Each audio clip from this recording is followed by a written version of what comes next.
Welcome to Electrified. It's your host, Dylan Loomis. You've probably seen the headlines by now of Steve Wozniak calling Tesla a good example of AI trying to kill you, referring to Tesla's FSD beta. Did you talk to Elon Musk ever?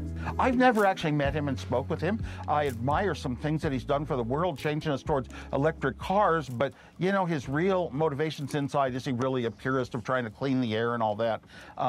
Gets shadowed by a lot of other things, and he basically got a lot of money from myself for a car. I believe things he said, that a car would drive itself across the country by the end of 2016. Oh, I had to upgrade to that model, you know, $50,000. And then it wouldn't do anything. I could tell it wouldn't ever make it across the country. And he said, here we have a new one with 8 cameras. It'll make it across the country by the end of 2017. I actually believed those things, and it's not even close to reality. And boy, if you want a study of AI gone wrong and taking a lot of claims and trying to kill you every chance it can, get a Tesla. Wow.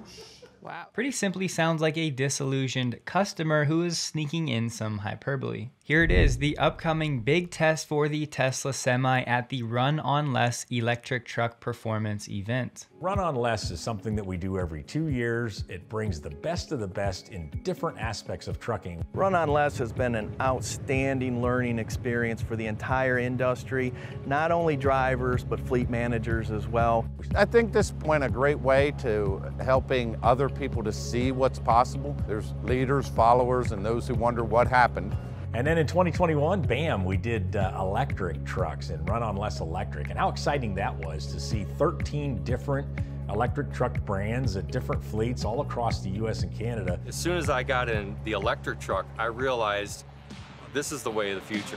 This is really the way it's gonna go. And Pepsi confirmed on Wednesday it would enter at least one of the Tesla semis into the Run on Less event. The tech director at Pepsi said, "We're really excited to participate in the run and allow the industry to have access to the insights and the learnings that we're getting from experiencing these vehicles. We're gonna run them hard." The Tesla Semi will operate with a maximum payload and travel up to 500 miles round trip during the event. And she said, "We really want to demonstrate the capability of our team, the capability of the Tesla Semi, and the capability of the Class 8 electric vehicle to compete with the ICE counterparts." Third-party data tracking companies will be posting independent performance data on the event's website. An industry director said getting Tesla into this is a big deal.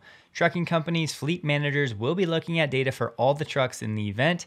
Tesla will attract particular attention because it's a new entrant into the trucking sphere and has already disrupted the auto industry. This event runs for 3 weeks starting September 11th, and then the public can check the data and slice different aspects cumulatively or by specific routes, dates, and weather conditions. Any data on a Class 8 EV that can be shared is a big deal because there are lots of questions about their performance. And a senior manager for mobility said there will be a lot of buzz about Tesla specifically. Other listed entrants so far, Nikola, Freightliner, and Volvo. We know Tesla has been very tight-lipped when it comes to the Tesla Semi, so I really do think this will be a huge deal. Honestly, seems like a very cool event. Their website will be linked below. Just a quick PSA, I used to be in the fitness industry for about 3 years and ended up doing a ton of research while I was there. This is how I first found Ritual, and specifically their Synbiotic Plus, which is a 3-in-1 pre, pro, and postbiotic. Transparency is core to Ritual, and their products are made traceable, showing you every labeled ingredient, supplier, and key study that go into their vegan-friendly products.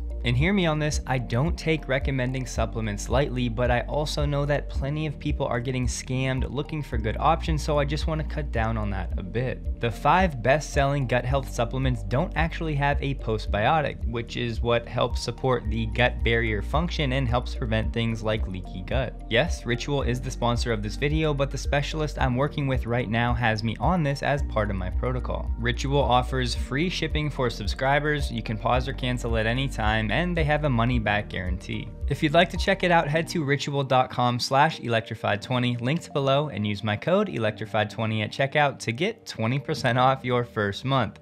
Thanks for supporting the channel in this way. Tesla dropped this video showcasing the Model S track package coming soon, showing speeds of up to 322 kilometers per hour. which, yes, is basically the Model S Plaid hitting its top speed of 200 miles per hour. And here's why that video went out when it did. Plenty of people have been waiting for Tesla's carbon ceramic brake kit to be available. It was and it wasn't. Well, it looks like Tesla has revamped and created an entire new package for $15,000 to $20,000. I'm not going to dive into the detail because I don't think this applies to a majority of the viewers here, but this package will be available June 2023.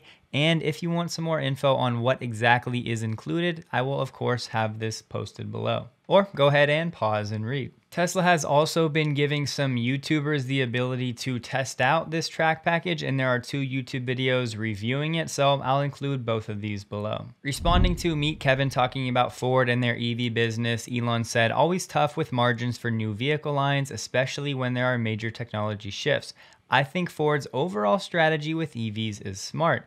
The electric F-150 Lightning has high demand." Despite Farley low-key kind of coming at Tesla over the past 2 weeks, Elon just nothing but praise for Ford, at least publicly. I think this is a great time to remind everybody what was said on the Q1 earnings call. Tesla said, "We want all EVs to succeed. We're not trying to destroy everybody." Elon said, "Definitely not. We're trying to be helpful here. We're not out to destroy competitors or anything like that. We're trying to help competitors, frankly, in any way we can.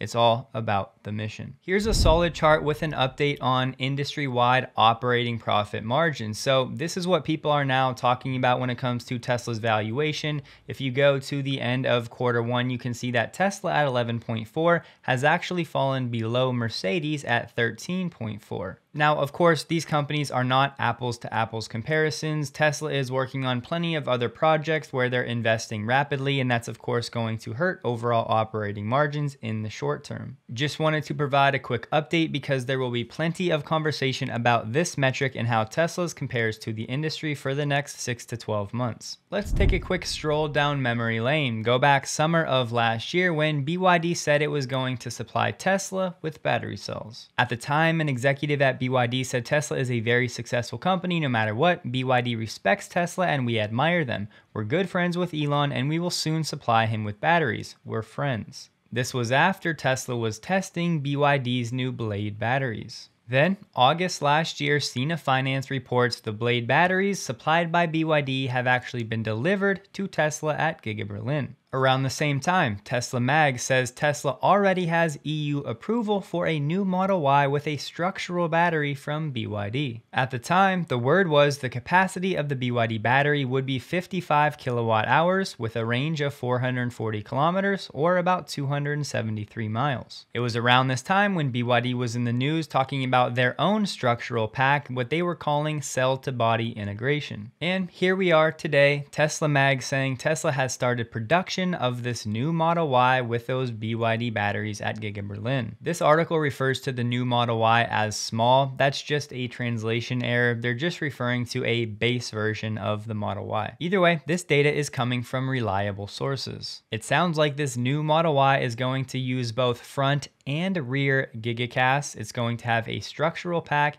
and of course use BYD batteries. Looking at the German configurator, you can see the Model Y rear wheel drive listed at 455 kilometers or 283 miles.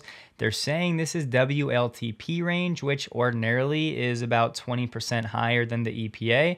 So that would mean this from an EPA standpoint is only about 223 miles. But that of course does not sound right, so I don't know if something changed with the WLTP calculations and estimates over there. If anybody's in the know, let me know, but it sounds like this listed range is going to be close to the EPA equivalent, right around 282 miles for the base Model Y. So again, I don't know if these reports are true. I don't know if ordering this vehicle means you're going to get one of these BYD battery structural pack cars. We'll definitely be watching and hopefully we get more concrete information in the weeks ahead. Here's a good one for you. So the White House is now saying Toyota is fully committed to electrifying its auto fleet. A White House senior advisor is saying, I think they're going to stick with plug-in hybrids for a while, maybe longer than some of the other companies, but they're fully now committed under their new leadership to electrification. But it sounds like the term electrification still includes plug-in hybrids and not full battery electric. Another White House advisor that recently sat down with Elon said Tesla is a key player. They were the first ones out there.